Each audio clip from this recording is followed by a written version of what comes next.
प्राचीन भारत में previous years questions all states PCS exams. Question number 1, मध्य पाषाणिक प्रसंग में पशुपालन के प्रमाण जहां मिले वह स्थान है आदमगढ़ में है, होशंगाबाद एमपी में स्थित है। क्वेश्चन नंबर 2 है, किस स्थल से हड्डी के उपकरण प्राप्त हुए हैं? महदहा से प्राप्त हुए हैं। प्रतापगढ़ जिला यूपी में स्थित है महदहा, और यहाँ से मध्य पाषाणकालीन स्थल मिले हैं। बड़ी मात्रा में हड्डी और सींग से निर्मित उपकरण मिले हैं।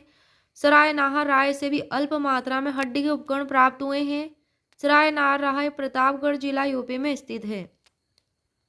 प्रश्न नंबर 3, निम्नलिखित मध्य पाषाणकालीन स्थलों को भौगोलिक दृष्टि से पश्चिम से पूर्व के क्रम में व्यवस्थित करें। कहाँ से कहाँ तक? पश्चिम से पूर्व की दिशा में। पहले ऑप्शन में था पेसरा, दूसरा लेखैया, तीसरा बीरभानपुर और चौथा महदहा। तो इसमें आंसर होगा सबसे पहले चौथा, मतलब कि महदहा पश्चिम में है, और दूसरा लेखैया, तीसरे नंबर पे रखा पेसरा को, और चौथे नंबर पे रखा बीरभानपुर को। तो कैसे है ये क्रम? 4 2 1 3। सबसे पहले महदहा जो प्रतापगढ़ यूपी में स्थित है, दूसरा है लेखैया, लेखैया मिर्जापुर यूपी में है, पेसरा बिहार में है, और बीरभानपुर पश्चिम बंगाल में है। तो ये पश्चिम से पूर्व की ओर क्रम है। प्रश्न नंबर 4 है, एक ही कब्र से 3 मानव कंकाल मिले हैं दमदमा से। कहाँ से मिले हैं 3 मानव कंकाल? दमदमा प्रतापगढ़ जिला यूपी में स्थित है। प्रश्न नंबर 5 है, भारत में मानव का सर्वप्रथम साक्ष्य कहाँ मिलता है? नर्मदा घाटी में, और यहाँ पर हथनोरा स्थित है। हथनोरा में स्थित है ये नर्मदा घाटी में, सीहोर एमपी में। हथनोरा कहाँ स्थित है? सीहोर एमपी में, जिसकी खोज पुरातत्वविद अरुण सोनकिया ने वर्ष 1982 में की थी। प्रश्न नंबर 6, प्रथम मानव जीवाश्म भारत की किस नदी घाटी से प्राप्त हुआ है? नर्मदा घाटी। प्रश्न नंबर 7, मानव द्वारा सर्वप्रथम प्रयुक्त अनाज जौ था। प्रश्न नंबर 8 है, भारतीय उपमहाद्वीप में कृषि के प्राचीनतम साक्ष्य प्राप्त हुए लहुरा देव से। लहुरा देव संत कबीर नगर जिला यूपी में स्थित है। नवीनतम खोज के आधार पर ये कृषि का प्राचीनतम साक्ष्य मिले यहाँ से लाहुरा देव। और प्रश्न नंबर 9 है, नवीनतम खोज के पूर्व, मतलब जो नवीनतम खोज हुई थी लाहुरा देव की स्थल की, तो इससे पूर्व कृषि के प्राचीनतम साक्ष्य कहाँ से मिले थे? मेहरगढ़ में, बलूचिस्तान में जो स्थित है वहाँ से 7000 ईसा पूर्व के साक्ष्य मिले हैं गेहूं के, वहाँ मेहरगढ़ से। संबंधित नोट है, चावल के साक्ष्य वाला स्थल कोल्डी हवा है, प्रयागराज जिले में बेलन नदी के तट पर स्थित है। यहाँ से 6500 ईसा पूर्व के चावल के छिलके मिले हैं। लहुरा देव के साक्ष्य 9000 से 7000 ईसा पूर्व के हैं। ठीक है, कोल्डी हवा से चावल के छिलके के साक्ष्य जो मिले हैं 6000 ईसा पूर्व के हैं। चावल के छिलके कैसे? पिसे हुए धान के, जो कि पिसे हुए धान था वह। प्रश्न नंबर 10, भारत में पशुपालन और कृषि के प्राचीनतम साक्ष्य कहाँ से प्राप्त हुए? मेहरगढ़ से।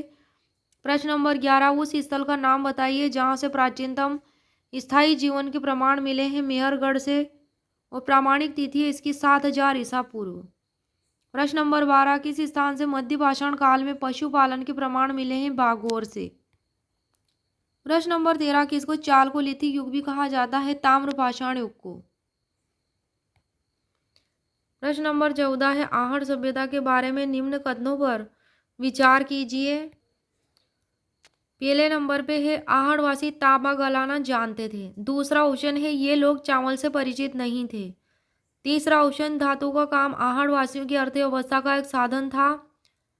और चौथा ऑप्शन, यहाँ से काले लाल रंग के मृदभांड मिले हैं जिन पर सामान्यतः सफेद रंग से ज्यामितीय आकृतियां उकेरी गई हैं। तो आहड़ सभ्यता के बारे में जो कौन से हैं इसमें सही और गलत वो हमें देखने थे। पहला, तीसरा और चौथा ये सारे ऑप्शन सही हैं, और इसमें दूसरा गलत है। कौन सा गलत है? दूसरा, कि ये लोग चावल से परिचित नहीं थे। आहड़ संस्कृति के लोग कृषक और पशुपालक थे।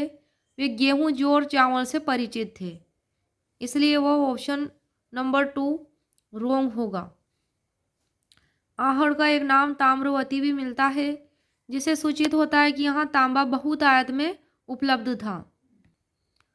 पहले ऑप्शन में था आहड़वासी तांबा गलाना जानते थे, बिल्कुल जानते थे। तीसरा ऑप्शन भी सही था, धातु का काम आहड़वासियों की अर्थव्यवस्था का एक साधन था, बिल्कुल सही है। और चौथा, यहाँ से काले लाल रंग के मृदभांड मिले थे, जिन पर सामान्यतः सफेद रंग से ज्यामितीय आकृतियां उकेरी गई। प्रश्न नंबर 15, किस एक पुरा स्थल से पाषाण संस्कृति से लेकर हड़प्पा सभ्यता तक के सांस्कृतिक अवशेष प्राप्त हुए? मेहरगढ़ से। प्रश्न नंबर 16 है, नवदा टोली का उत्खनन किसने किया था? एच.डी. सांकलिया ने। डक्कन कॉलेज पूना के प्रोफेसर थे एच.डी. सांकलिया। यह स्थल नवदा टोली महाद्वीप का विस्तृत उत्खनित ताम्रपाषाणिक स्थल है।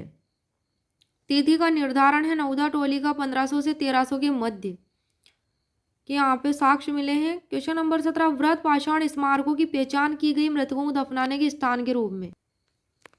प्रश्न नंबर है प्रश्न नंबर 19, भीमबेड़का की गुफाएं कहाँ स्थित है? ये अब्दुल्लागंज रायसेन में स्थित है। सर्वाधिक शिलाश्रय प्राप्त हुए हैं यहाँ पे भीमबेड़का की गुफा में। प्रश्न नंबर 20 है, गेरिक मृदभांड पात्र ओसीपी का नामकरण हुआ था हस्तिनापुर में। 1950 से 52 के दौरान हस्तिनापुर नामक पुरा स्थल की खुदाई बीबीलाल के निर्देशन में हुई थी। प्रश्न नंबर है 21, योद्धे सिक्कों पर किस देवता का अंकन मिलता है? कार्तिकेय का। प्रश्न नंबर 22 है, प्रश्न नंबर 22, शुंगों के पूर्वज मूलतः किस स्थान से थे? उज्जैन के। शुंग वंश के प्रथम स्वतंत्र शासक पुष्यमित्र शुंग का साक्ष्य धनदेव के अयोध्या अभिलेख से यज्ञ किए जाने का मिलता है। प्रश्न नंबर 23, चित्तौड़ के त्रिभुवन नारायण मंदिर को किसने बनवाया था? परमार राजा भोज ने। प्रश्न नंबर 24, चोलों की राजधानी तंजौर में स्थित थी। प्रश्न नंबर 25, प्राचीन काल में सिंचाई कर को कहते थे? विदग भागम, उदक भाग। विदग भागम भी नाम था उसका, या फिर उदक भाग, ये सिंचाई कर था प्राचीन काल में। हिरण्य कर ये था मौर्य काल में लिया जाने वाला नकद कर, नकद रूप में लिया जाता था हिरण्य कर मौर्य काल में। गुप्त अभिलेखों में भूमि कर को उद्रंग कर कहा जाता था, उद्रंग।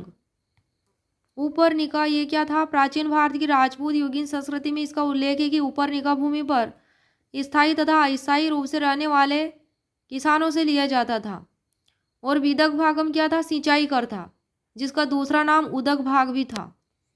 हिरण्य कर मौर्य काल में लिया जाने वाला नगद कर था। गुप्त अभिलेखों में भूमि कर को उद्रंग कहा गया। ये सब